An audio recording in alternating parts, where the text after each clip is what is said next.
Hi, good morning, and it's nice to have you here once again.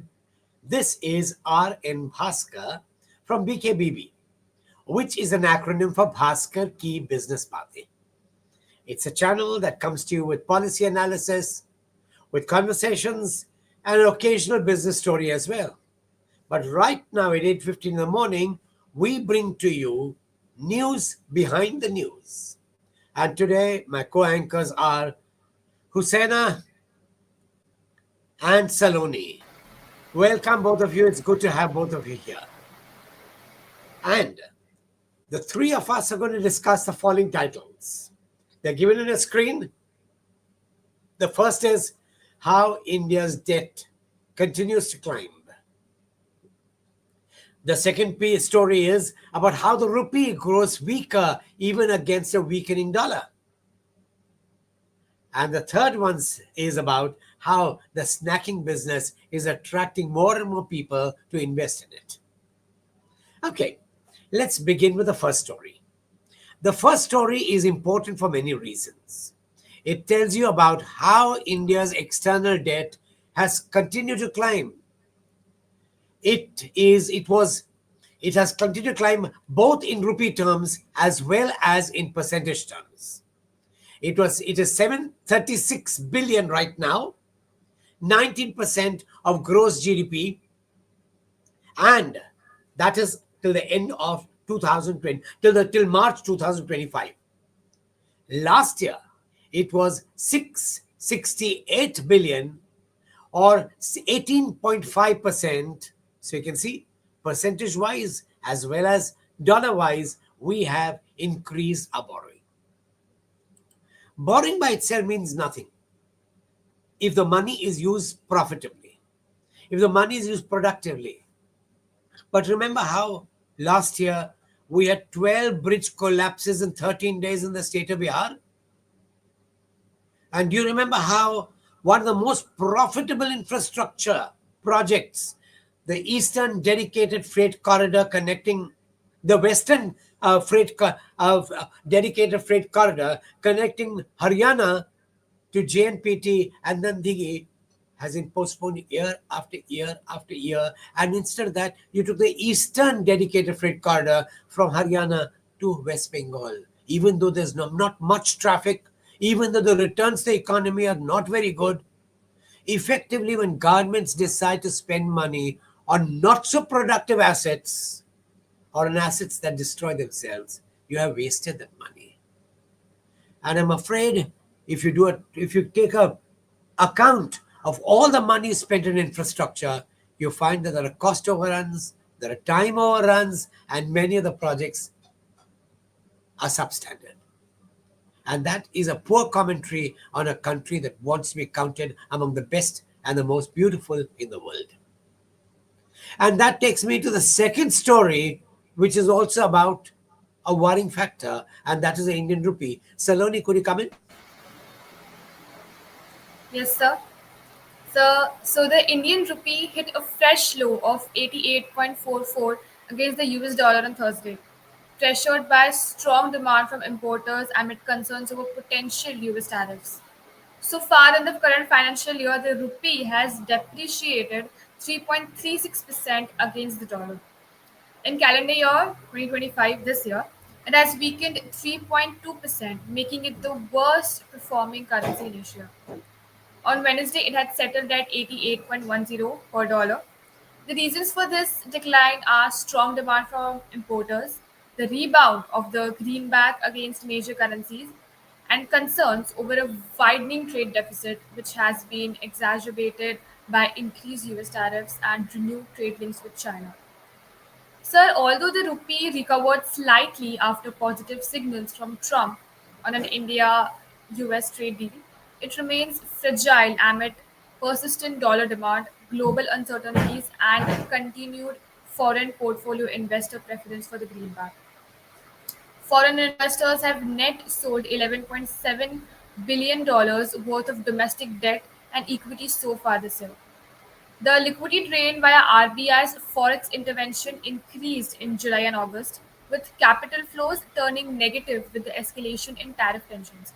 Some part of the trade is also due to forward book with the RBI allowing near-term swaps to fully mature. Market participants said that the RBI has been actively intervening in the foreign exchange market through dollar sales to contain excess volatility in the exchange rates. What do you think, sir? It is worrying. Thanks, Saloni, for this alert. It's worrying, as I mentioned, that even the dollar is weakening. The dollar is already weakened about 15% and could weaken to 30% against the dollar, which means that the rupee fall against gold would be much, much, much higher. Ideally, we should be taking a basket of currencies and then looking at how much the rupee has fallen. And I suspect the rupee's fall will be even steeper because we have fallen against a falling dollar. And this is because, according to me, several factors. One is we've been unable to export as much, so our trade balance is bad. Two, we have actually been squandering money and money is going overseas for investment rather than being invested in India. And three, we have not paid attention to the worsening investment climate. If we don't improve the investment climate, how will businesses come in? So, with the result, the rupee gets weaker. There's inflation as well. And all these together are going to make the common man sweat a lot more. He's already pressured because of low purchasing power and the loss of jobs. And if inflation goes up, no matter how the government tries to disguise it, the common man is going to be hurt. Thanks, Saloni. Very useful and unfortunately very worrying. And that takes me to the third story, which is a bit of cheer. And the cheer is a very guarded kind of cheer. It's about the FMCG market. Hussaina, could we have you? Yes, sir. So today's story is very tempting. Why are global investors suddenly craving Indian snacks? So from Singapore's Temasek eyeing Balaji wafers to private equity pouring into namkeens and mithais, India's snack industry is seeing serious money. So let's break down what's cooking in this space. First up, Singapore's sovereign wealth fund, Temasek is investing rupees 3,800 to 4,000 crore in Gujarat's based Balaji wafers, which is a key rival to PepsiCo's Frito-Lay. And this isn't Temisek's first bite. It already holds a stake in Haldiram's and Rebel Foods, which is the cloud kitchen brand behind Fasos and Oven Story. So, what is the investor appetite about? It's twofold. First, sir, the venture capital backed brands like the Baker's Dozen are scaling up fast. Second, legacy regional brands like Balaji are low margin, but again, they are high volume players with massive distribution networks, which perfect for investors seeking scale. And according to the Deloitte FICCI report, India's packaged food sector is expected to grow over 37%, which is from rupees 337 billion in 2023 to rupees 463 billion by 2028. And household data shows a clear trend. As incomes rise, Indians are spending more on higher margin processed foods like snacks, dairy, and sweets compared to the staples like cereals and pulses. So, despite talks of a slowdown, the growth story is real. Premium FMCG products are growing slower in volume, but again, they're contributing more to margins. Meanwhile, newer PE deals are being driven by India's expanding middle class, rising rural consumption, and favorable GST changes. Now, the question arises, sir, is this a new trend? Not quite, because this is more of a second wave. The 2000s also saw players like ITC and Dabur expanding in the packaged food space. But now it's Snack 2.0, a fresher, faster, and more diverse set of brands backed by smart capital and stronger logistics. So the question is, as investors are chasing India's growing hunger for packaged food, will traditional homemade snacks lose their charm? What do you think, sir? Well, the way the money flows indicates that there's a consolidation in the industry where small fragmented brands are being taken over by large companies which can expand the basket of offerings. Even good brands like MTR, which belong to a family, have been taken over by the larger companies.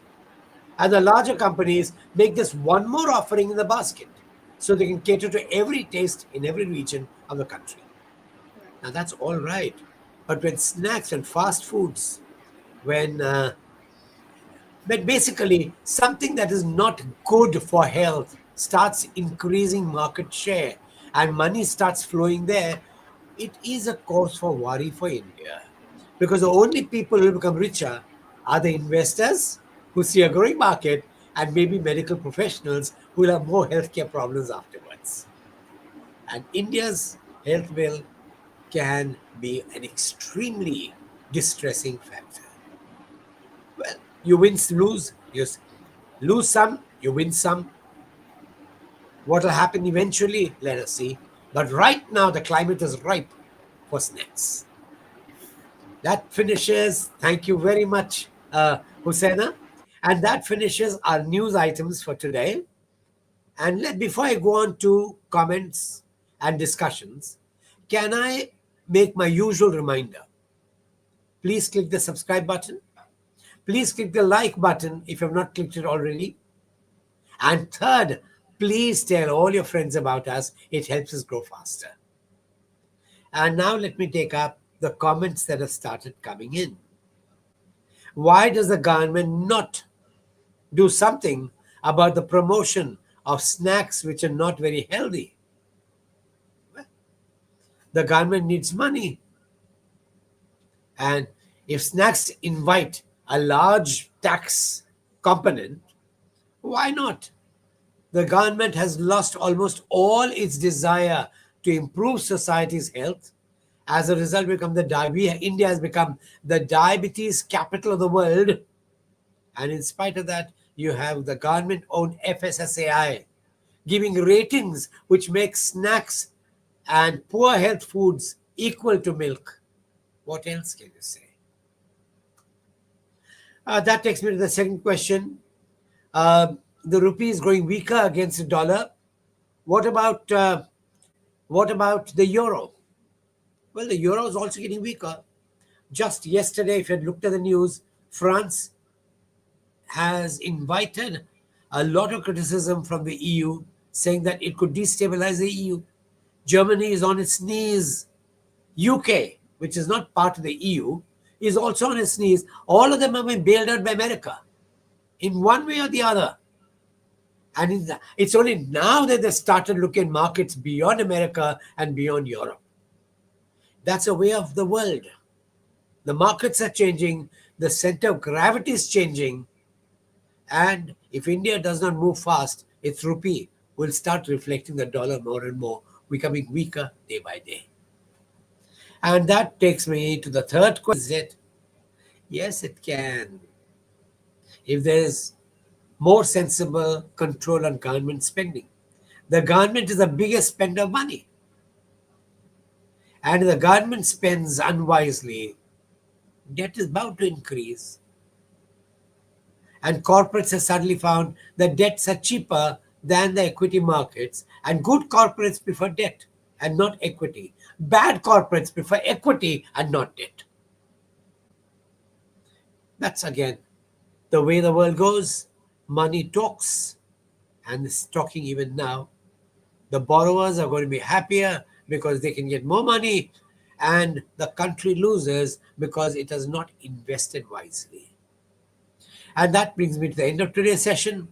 Thank you very much for being here. And yes, I know today is the last day of the week. Have a great weekend. And as for today, have a wonderful day. May it be profitable and may your smiles widen. Take care.